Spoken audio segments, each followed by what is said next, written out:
Olá, meu nome é Jorge Alves e estou gravando essa videoaula com o intuito de trabalhar alguns assuntos relacionados ao curso e treinamento à arte da pregação. Bom, primeiramente, quero explicar a vocês o que vem a ser a arte da pregação.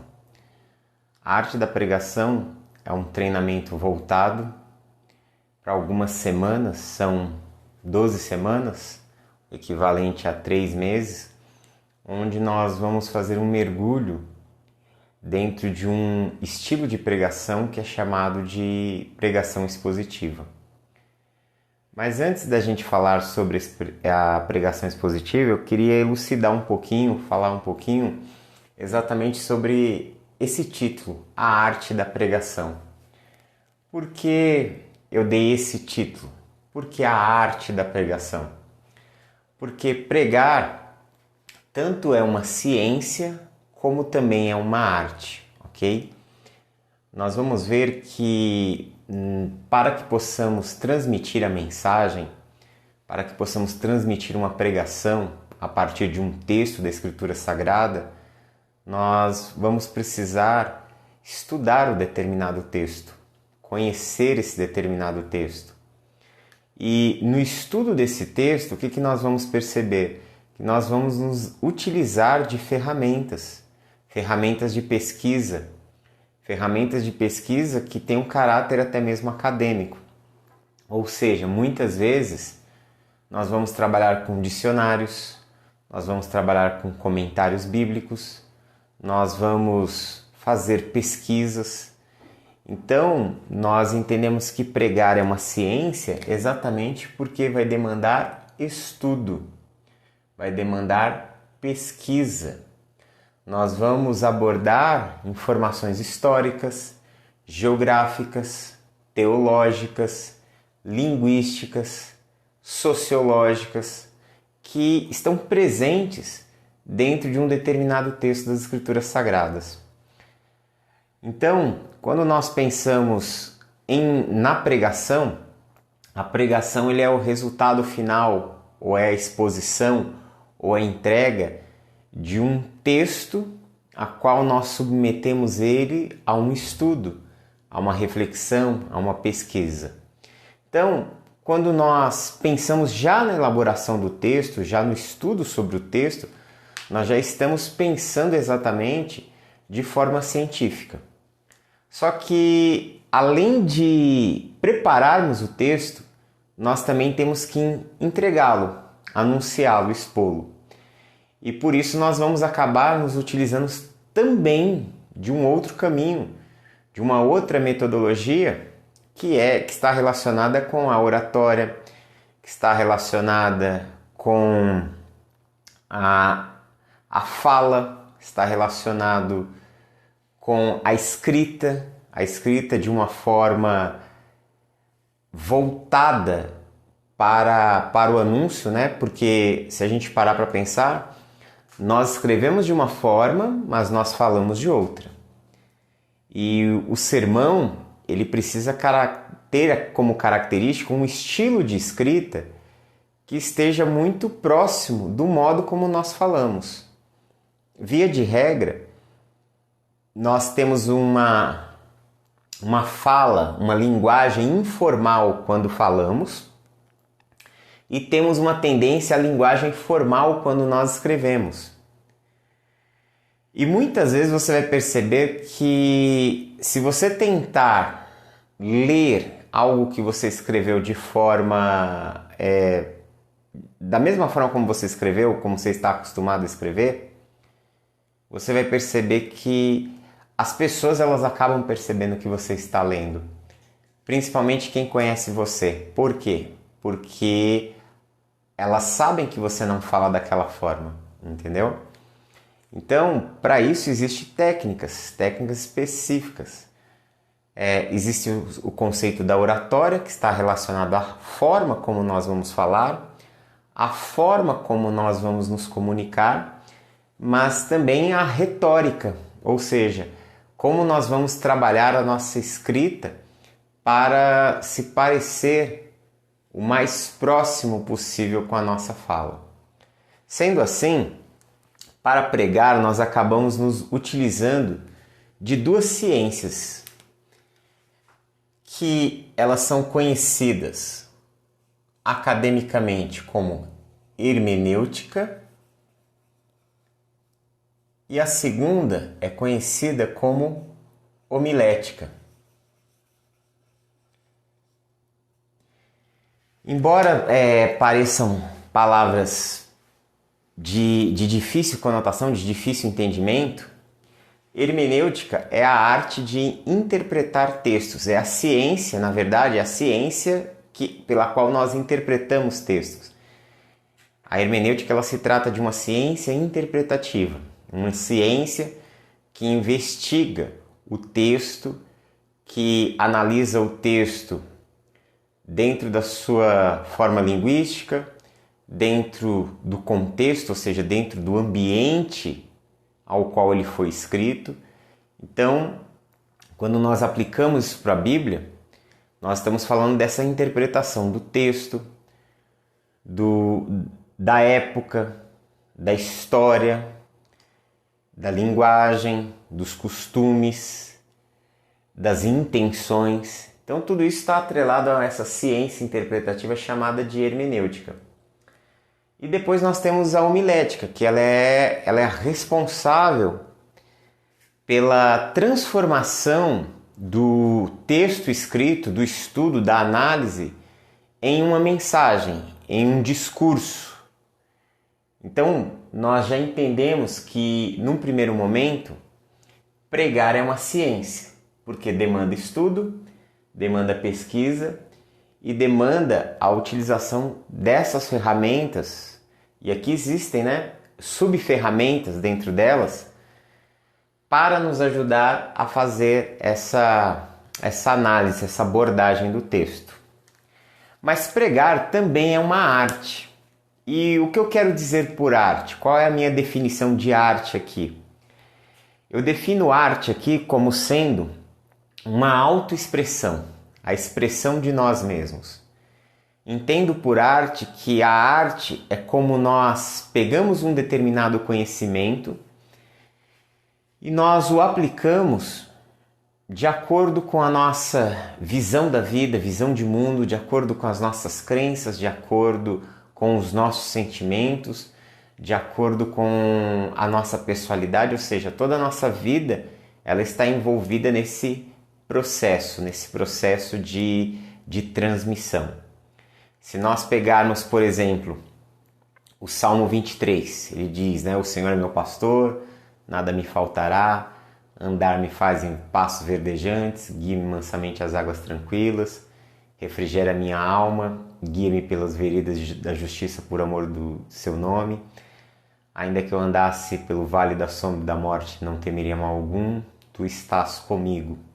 A tua vara e o teu cajado me consolam. O verso 5 vai dizer, prepara-me uma mesa na presença dos meus inimigos, unges a minha cabeça com óleo e o meu cálice transborda. E o verso 6, certamente que a tua bondade e misericórdia me seguirão todos os dias enquanto eu viver.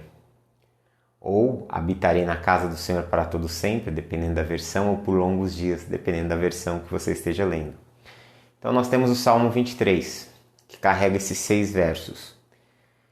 Nós podemos pegar 3 pessoas e dar a elas as mesmas ferramentas, os mesmos caminhos, o mesmo roteiro para que ela possa estudar o texto, analisar o texto, interpretá-lo, a mesma metodologia para os 3, para que eles possam entregar a mensagem, fazer o discurso.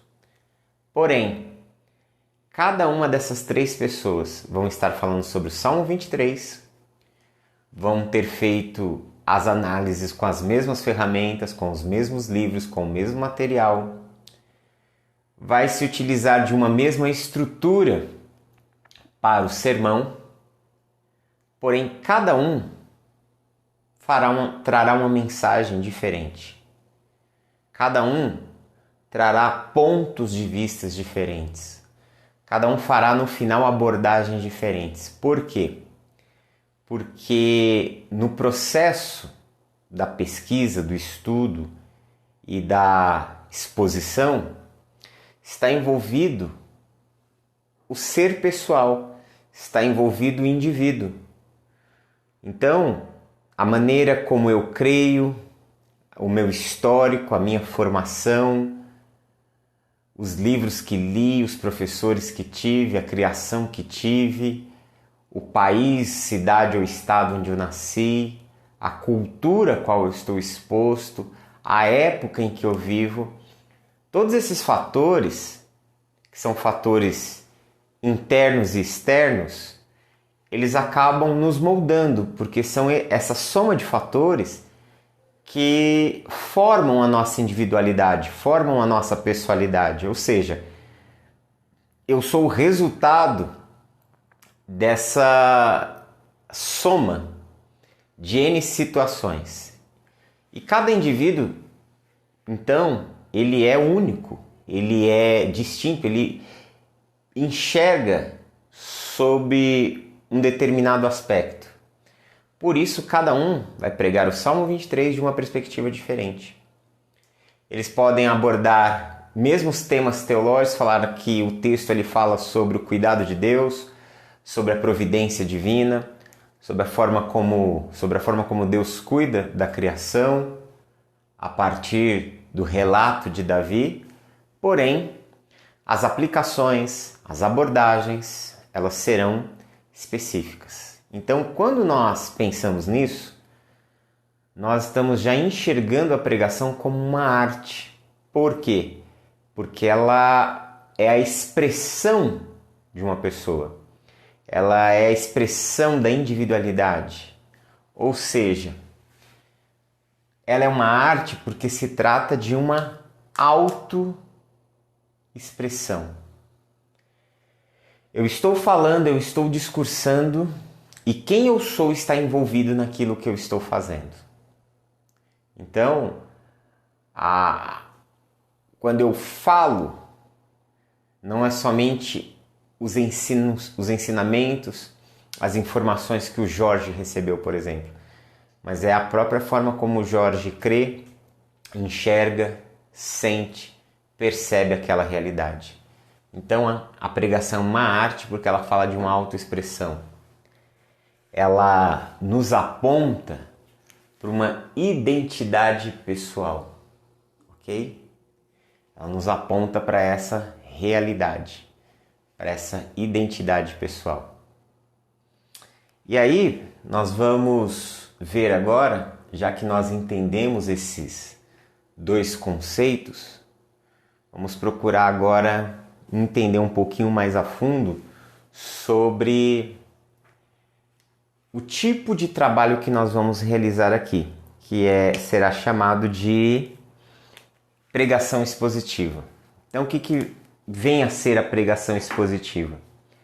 Antes de mais nada, eu preciso lhes dizer que existem várias formas de se pregar. Existem várias abordagens para a pregação. Porém, eu escolhi especificamente a pregação expositiva. Normalmente nós temos, eu vou abrir um pequeno quadro aqui. Via de regra, as pregações mais conhecidas são a pregação. Eu vou só escrevê-lo aqui. Temática, a pregação textual e a expositiva. Lógico que existem outras formas, porém eu vejo meio que essas outras formas elas estão com base aqui, ok? Então agora eu vou escrever aqui exatamente sobre a pregação expositiva.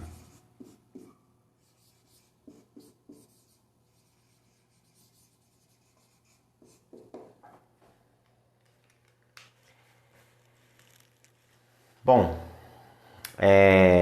vamos entender um pouquinho sobre essas três, rapidamente. O que vem a ser a pregação temática? Como o próprio nome diz, pregação temática significa que o tema é o assunto principal do sermão. Ou seja, você pode escolher um tema, esse tema ele pode estar nas Escrituras, ou esse tema pode não estar nas Escrituras. Normalmente, quando alguém prega tematicamente, não necessita de uma passagem bíblica. Até porque, se ele for falar sobre um tema que não está nas Escrituras, provavelmente ele não vai começar por uma passagem bíblica. Eu vou exemplificar isso aqui. Vamos supor, o tema é a principal fonte na pregação temática. Então, vamos supor que eu quero falar sobre os benefícios da fé. Esse é o tema, os benefícios da fé. Eu quero falar 3 benefícios que a fé em Deus promove em nossas vidas. Então, o primeiro benefício que a fé promove é que nos torna pessoas sólidas, firmes em Deus.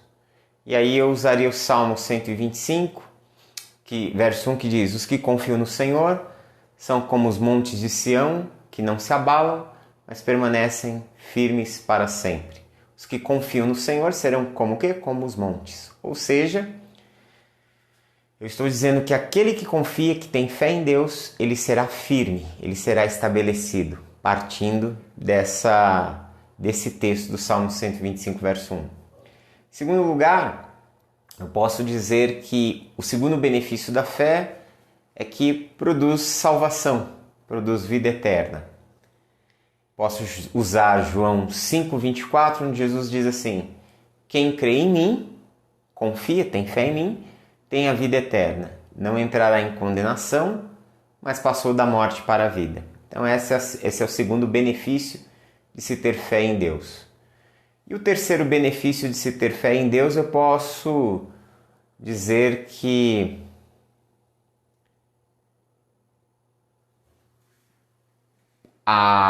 vamos pensar aqui, pegar uma passagem aqui nas Escrituras, mais uma passagem que possa nos mostrar o benefício da fé. Marcos, vou usar essa passagem em Marcos aqui.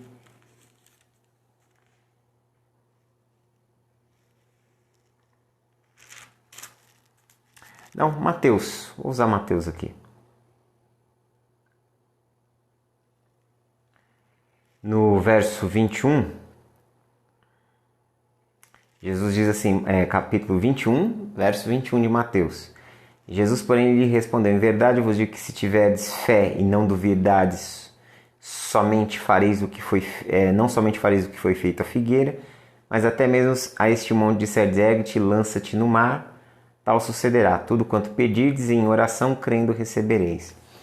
Então, podemos dizer que o terceiro benefício da fé é que ela promove mudanças radicais, ou realiza a fé em nós, ela pode nos levar a uma experiência sobre-humana.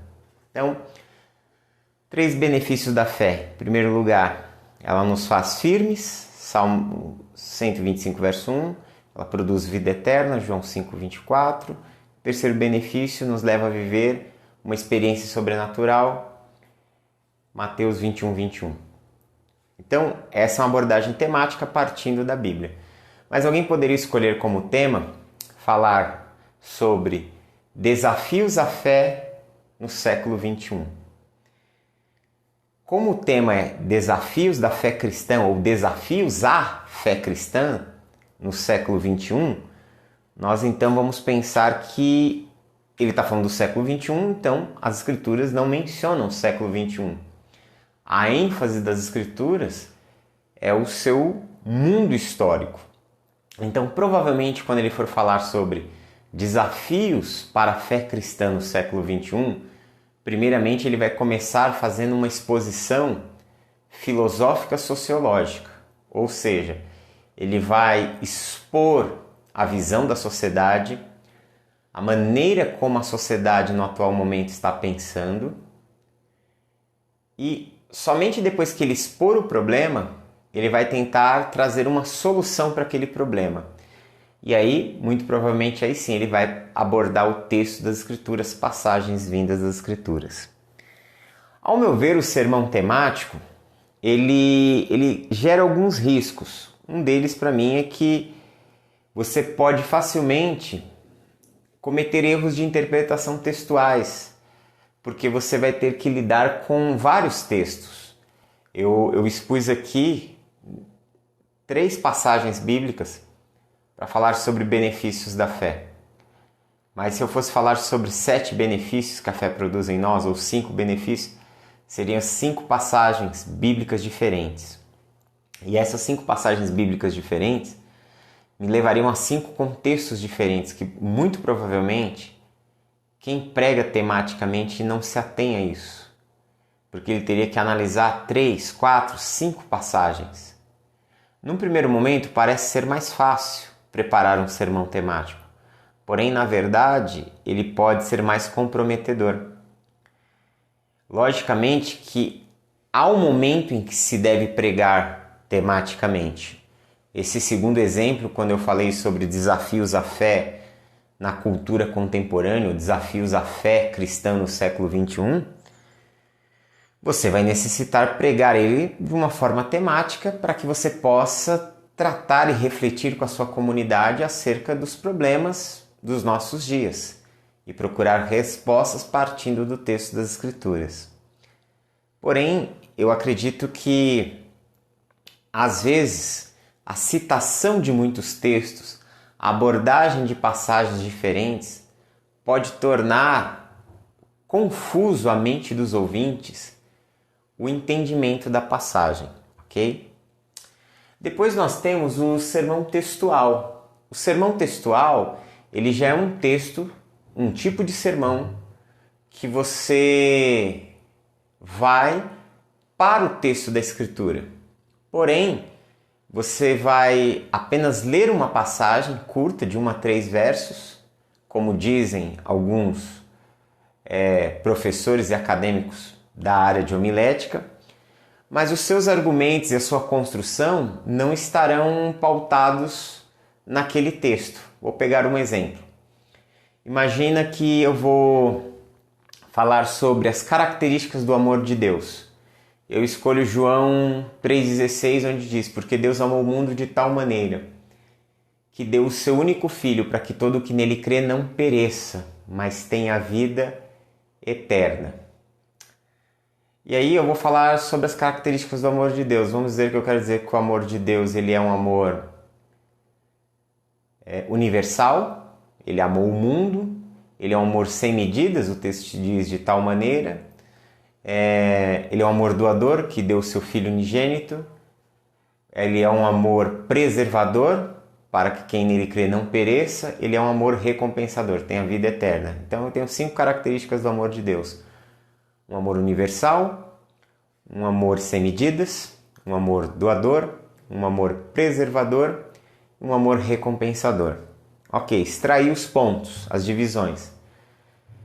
Quando eu for abordar cada uma dessas divisões, eu vou usar passagens diferentes. Então eu vou dar um outro exemplo, para falar sobre o primeiro ponto, um amor sem medidas. Eu poderia falar sobre o livro de Jonas e como Deus mostra um amor sem medidas ao enviar o profeta para anunciar uma mensagem que produziria o arrependimento e a preservação de um povo pagão e que era hostil ao povo de Deus. Isso mostra um amor universal, um amor que não é um amor só dedicado à comunidade de Israel, mas é um amor que se estende para todos os povos. No segundo ponto, sobre um amor sem medidas, eu poderia falar da história de Oséias, onde o profeta ele é direcionado por Deus a casar com uma prostituta. E ele vai lá, ele compra essa mulher, porque ela tinha um dono, muito provavelmente, se casa com ela, tem filhos. Depois o texto diz no livro de Oséias que ela abandona, ela foge de casa, ela volta à vida de prostituição, trazendo profundo sofrimento e dor ao profeta. E tempos depois Deus manda ele novamente resgatá-la, ir lá comprá-la novamente e trazê-la, recebê-la como sua esposa. Essa história ela é contada para falar desse amor sem medidas que Deus tem para a comunidade de Israel, para com o povo de Israel, mesmo sendo um povo que traiu o Senhor, sendo um povo que se afastou de Deus e se perdeu em sua caminhada. Então, com isso, vocês percebem que o sermão textual, embora você se utilize de uma passagem, não é uma análise, você não fica dentro daquele texto de João. Você constrói ali, você extrai os seus pontos, extrai as suas ideias, porém você vai usar outras passagens bíblicas. A única diferença do temático é que ele é apoiado num texto e o temático não é apoiado num texto. O temático tem como ponto principal o tema.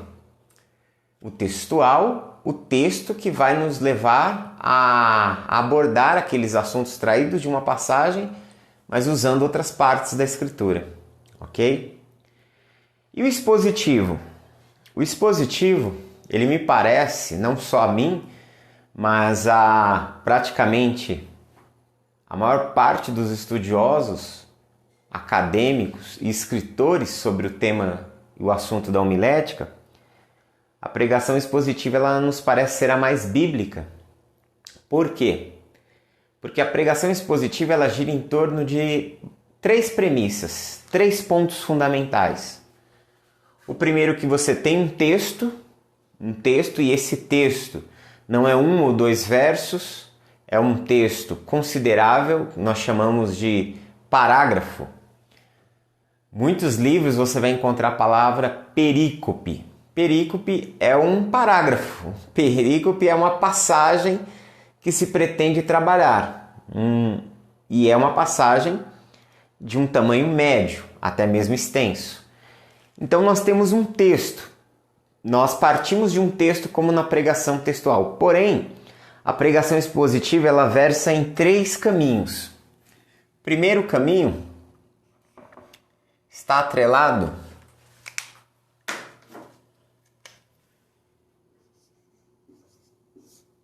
a ler o texto.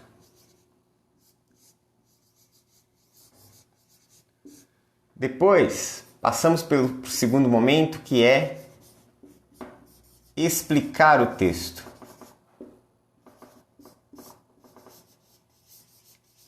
E o terceiro momento, ele passa por aplicar o texto.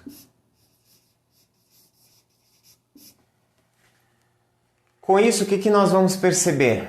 Que em todo tempo nós vamos estar dentro daquela passagem. Nós vamos ter lido o texto, nós vamos ter explicado aquele texto, aquela passagem, e nós vamos ter aplicado o texto, ou seja, ter tirado ensinos, aprendizados práticos para a vida. Com isso, nós vamos perceber que a pregação expositiva, ela é das 3 formas de pregação, ela é a mais bíblica de todas, porque ela se concentra em um texto, ela se concentra em interpretar, em analisar aquele texto, ela se concentra em compreender aquela passagem e dali tirar aprendizados, em ensinos, vivências, para que nós possamos trazer para a nossa vida prática. Por isso a arte da pregação ela vai versar, ela vai trabalhar exatamente com esse modelo de pregação, a pregação expositiva.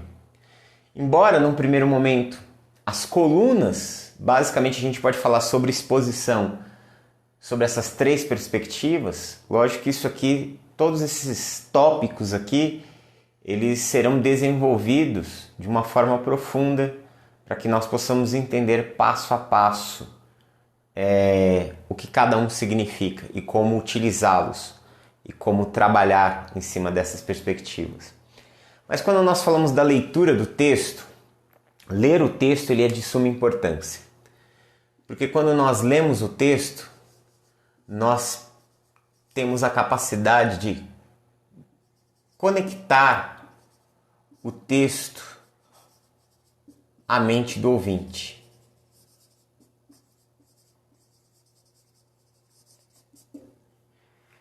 Eu tive um pastor que ele dizia que devemos ter um cuidado muito grande com a leitura do texto, porque se o resto do sermão for ruim, pelo menos a leitura do texto salvou. Quando nós falamos da leitura, a leitura ela sempre teve um papel primordial na vida de fé das comunidades bíblicas, tanto no Antigo como no Novo Testamento. Por quê? No mundo antigo, a maior parte das pessoas elas eram analfabetas. Então, poucas pessoas liam, poucas pessoas sabiam ler e escrever. E o restante da comunidade precisava do auxílio daquele que sabia ler, daquele que sabia escrever. Quando você pega, por exemplo, a um conselho de Paulo para Timóteo, onde Paulo diz assim a Timóteo: Timóteo, aplica-te à leitura e ao ensino até que eu chegue aí.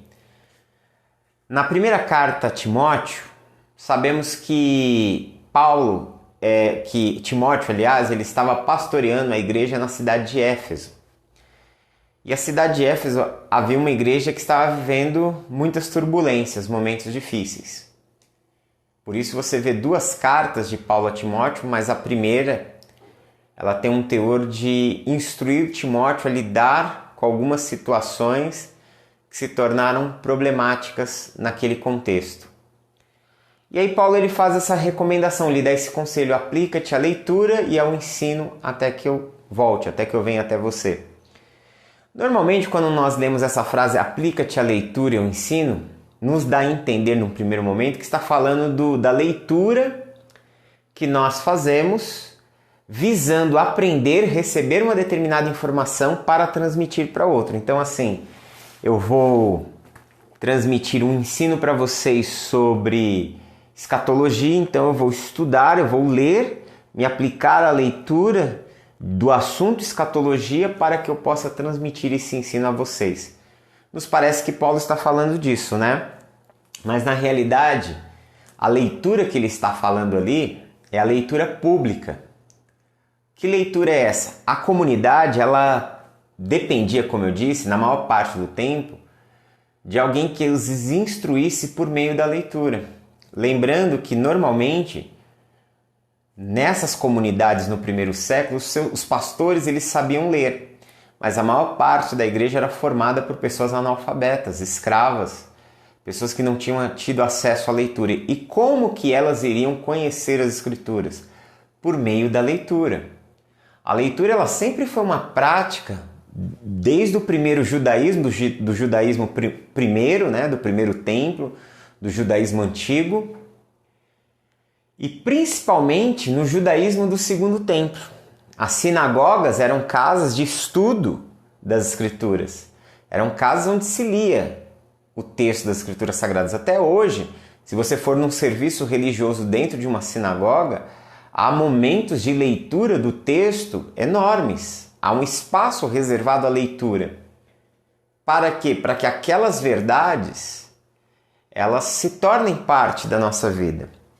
E a comunidade judaica, ela enxerga que a Torá, que as escrituras hebraicas, que o Antigo Testamento, são as palavras de Deus transmitidas para o seu povo. E que nem sempre, não necessariamente, elas precisam de interpretação. Eles acreditam que Deus fala por si próprio, sozinho nas escrituras. Então, quando eles fazem essas leituras públicas, é visando com que as pessoas entendam que Deus está falando por meio da palavra escrita, da palavra que lhes foi anunciada aos seus antepassados. Então a leitura pública era um meio pelo qual as pessoas aprendiam as escrituras. Como elas não sabiam ler, elas dependiam de alguém que lesse para elas. Então a leitura pública ela sempre foi de fundamental importância. Então, quando Paulo diz aplica-te à leitura, ele está falando leia as escrituras com a comunidade. Faça com que a comunidade esteja mergulhada nas escrituras. Faça com que elas estejam encharcadas pela escritura. Então, a leitura é o momento que eu tenho para conectar as pessoas com o texto. A forma como eu abordo, a forma como eu leio, o texto como eu escolhi e a forma como eu começo a ler pode conectar o texto à mente do ouvinte. Então, quando eu leio com calma, com clareza, quando eu dou vida ao texto, porque quando nós falamos de ler, não é ler de forma banal, não é ler de forma, às vezes parece que as pessoas elas estão mais preocupadas no que elas vão falar do que a leitura do texto, sendo que na verdade a fala dela depende do texto, ou pode ser que algumas vezes não, e isso daí já é um perigo. A leitura, ele é o primeiro momento que você conecta o seu ouvinte com o texto. É o momento em que você ambienta, onde toda a igreja ela vai para aquela passagem. É um momento que precisa ser trabalhado com muito cuidado, com bastante ênfase. Precisa se levar os ouvintes a ler com você. É você que está lendo. Mas imagine se você estivesse numa cultura ou numa comunidade de pessoas que não sabem ler. Elas vão aprender sobre aquela passagem pela sua leitura. Então a forma como você lê vai impactar diretamente no aprendizado, na fé dessas pessoas. Quando você lê e lê cuidadosamente, quando você lê dando vida às falas, respeitando a gramática, respeitando as entonações, o texto ele ganha vida, o texto ele começa a falar por si só. A pregação ela já começa na leitura do texto, a pregação ela não começa quando eu começo a fazer o meu discurso, a fazer uma introdução, a pregação começa na leitura do texto. Então, a leitura do texto tem esse poder de conectar a mente do ouvinte, de tirá-lo da onde ele estava para dentro da Escritura. Em segundo lugar, a pregação expositiva passa pela explicação. A explicação é mostrar para o ouvinte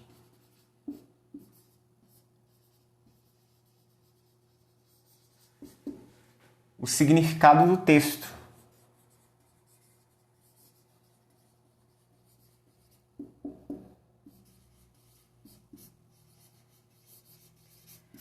Ou seja, aqui você estará interpretando o texto, aqui você estará explicando o texto.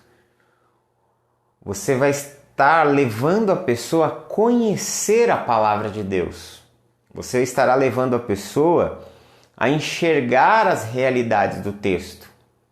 Esse é um momento onde a escritura, onde a pregação ela é tomada por um caráter de ensino. E vale sempre lembrar que que ensino não é pregação, mas que pregação carrega ensino. E é exato o momento que você explica a passagem, você torna para o seu ouvinte, você faz com que o seu ouvinte comece a compreender o livro mais difícil de se compreender no mundo. As Escrituras, se não for o livro mais difícil, está entre os livros mais de difíceis compreensão e interpretação no mundo. Entre os escritos, entre o Antigo Testamento e nós, há um abismo de pelo menos 3.500 anos. Do Novo Testamento para nós, há um abismo, há um lapso de espaço histórico de pelo menos 2.000 anos. Então, nós temos um longo espaço. Existem situações que estão registradas aqui que somente se eu levar você, ou somente aquele que prega ou ensina, levar você a enxergar aqui dentro como de fato aconteceu, é que você vai conseguir compreender.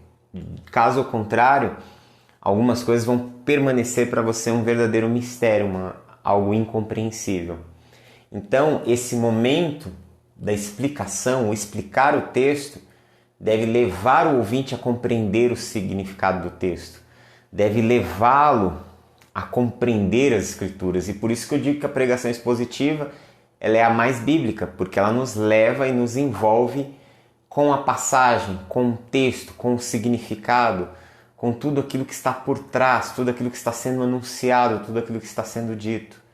A partir de então você molda a mente daquela pessoa para que a sua mente se torne uma mente conectada com a palavra de Deus. E estando conectada com a palavra de Deus, ela também está conectada a Deus. E aí nós temos o terceiro momento, que é a aplicação do texto, que é o momento onde extraímos ensinos práticos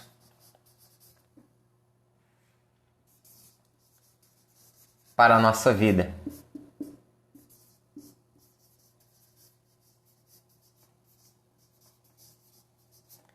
Então imagine, se na explicação do texto eu estou levando as pessoas, eu estou trazendo o aprendizado sobre o texto, na aplicação eu estou extraindo o aprendizado para a nossa própria vida.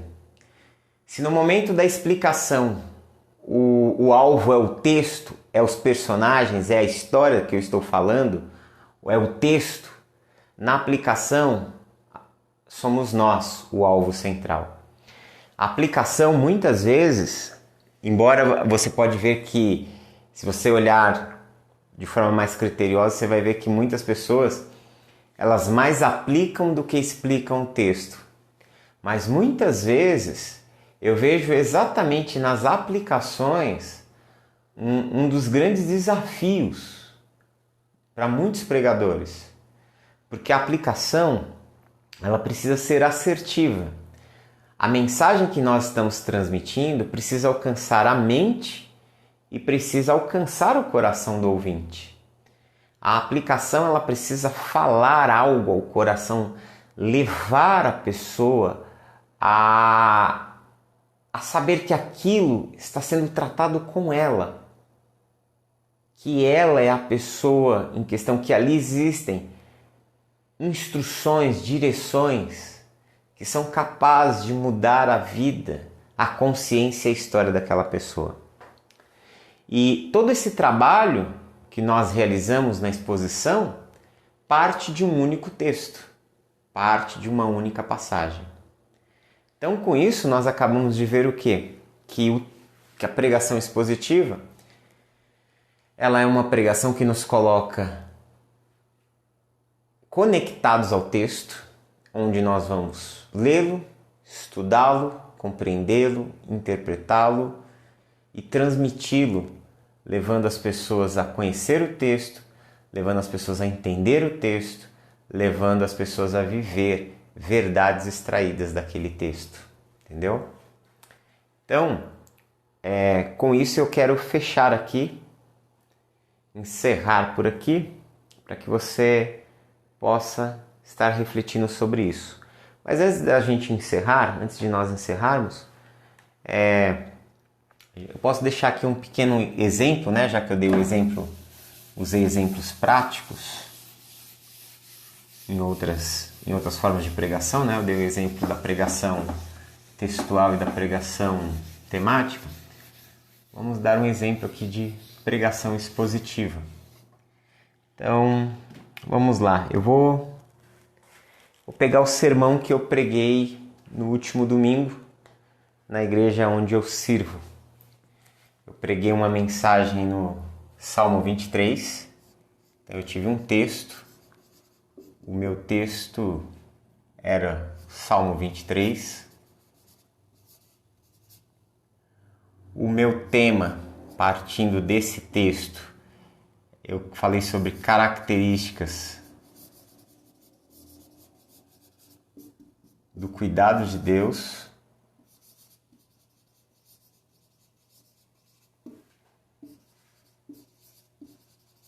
e eu o abordei, eu fiz uma abordagem onde eu extraí um ponto de cada verso. Então o Salmo 23 ele tem 6 versos, então eu fiz a leitura do 1 ao 6 e já fui explicando quais são as características desse cuidado de Deus. Lógico, eu vim de uma introdução, fiz uma introdução, mas logo a seguir eu falei dessas características. Então, a primeira eu vou abrir aqui, embora eu não tenha nenhuma marcação, porque foi uma mensagem que foi meio no improviso, né? Eu tinha uma outra ideia, enquanto eu orava a Deus, me veio essa mensagem, mas eu tinha me programado para falar sobre um outro assunto. Mas eu não senti, mesmo tendo trabalhado um outro assunto, eu ainda não tive uma convicção clara. Sobre todas essas questões a gente vai conversar no decorrer das próximas aulas. Sobre a necessidade de orar, sobre a necessidade de entender, sobre a necessidade de perceber o que é necessário. A gente vai tratar sobre tudo isso. Mas, enfim, vamos olhar aqui para o texto. Então eu disse que a primeira característica do cuidado de Deus é que Deus cuida de nós. Vou colocar aqui com uma sentença homilética, vou mudar um pouquinho, mas é basicamente isso. Espera aí. Vamos pensar que, em primeiro lugar, o cuidado de Deus, ele é um cuidado presente.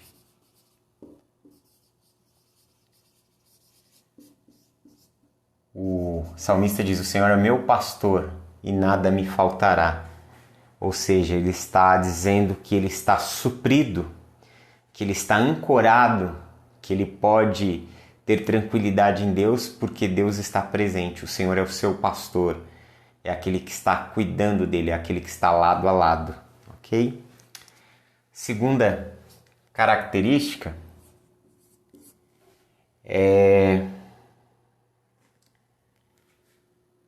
e aí eu vou marcar aqui, ó, é um cuidado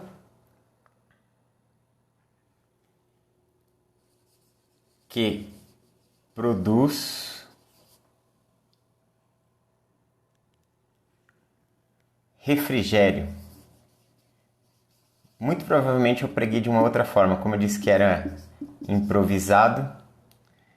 Em terceiro lugar, é um cuidado que produz direção. Verso 3. Em quarto, é um cuidado que produz proteção. Quinto lugar, é um cuidado que produz celebração. Que era o verso 5. E em último lugar, em sexto, é um cuidado que produz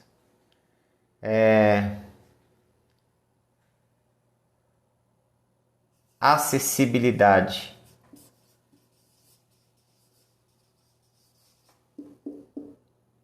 Que é o verso 6. Rapidamente vou falar aqui para vocês sobre isso, né? Então vamos lá, o verso 1. Característica do cuidado de Deus. É um cuidado presente. Como eu disse, o Senhor é o meu pastor. Eu usei a imagem do pastor cuidando da ovelha, de como o pastor ele está presente, sempre presente em relação ao seu rebanho. Segundo lugar, é um cuidado que produz refrigério. O texto diz, aliás, não foi refrigério, lembrei, vou trocar agora. É um cuidado que produz provisão. Foi isso que eu falei sobre provisão. Provisão. É um cuidado que produz provisão. Porque ele me conduz às águas tranquilas, refrigera a minha alma. Ou seja, a imagem do pastor levando a ovelha para ser alimentada, para ter a sua fome saciada nos pastos, para ter a sua sede saciada nas águas tranquilas. Então, o pastor cuida de nós, Deus cuida de nós, providenciando aquilo que é necessário à vida. Terceiro lugar é um cuidado que produz direção. O texto diz: leva-me às águas tranquilas, refrigera minha alma, guia-me pelas veredas da justiça, por amor do seu nome. Ou seja, ele me guia por caminhos retos, por caminhos onde eu vou viver uma vida abundante. Ele produz o quê? Orientação, direção. O cuidado de Deus nos direciona. Deus, em seu cuidado, nos direciona e nos conduz. Quarto lugar, ele é um cuidado que produz proteção. Ainda que eu andasse pelo vale da sombra da morte, não temerei mal algum, porque tu estás comigo, a tua vara e o teu cajado me consolam. Ou seja, ali ele traz a imagem das ovelhas sendo conduzidas por um lugar desértico, por um lugar perigoso, por um lugar onde elas poderiam ser presas dos chacais, dos lobos, e o pastor estava disposto a protegê-la com a sua própria vida.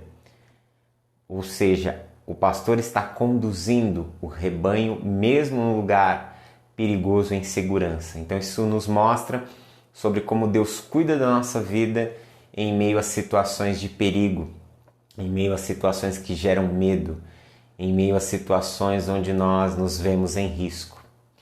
Quinto lugar, é um cuidado que produz celebração, porque ele diz: prepara-me uma mesa. A mesa, ela aponta para a celebração, para a festa. Então, eu falei que Deus cuida da gente permitindo, providenciando dias bons, dias onde nós celebramos, dias onde nós nos alegramos em Deus. Em último lugar, é um cuidado que produz acessibilidade. O texto diz que a bondade e a misericórdia de Deus estarão sempre acessíveis a nós.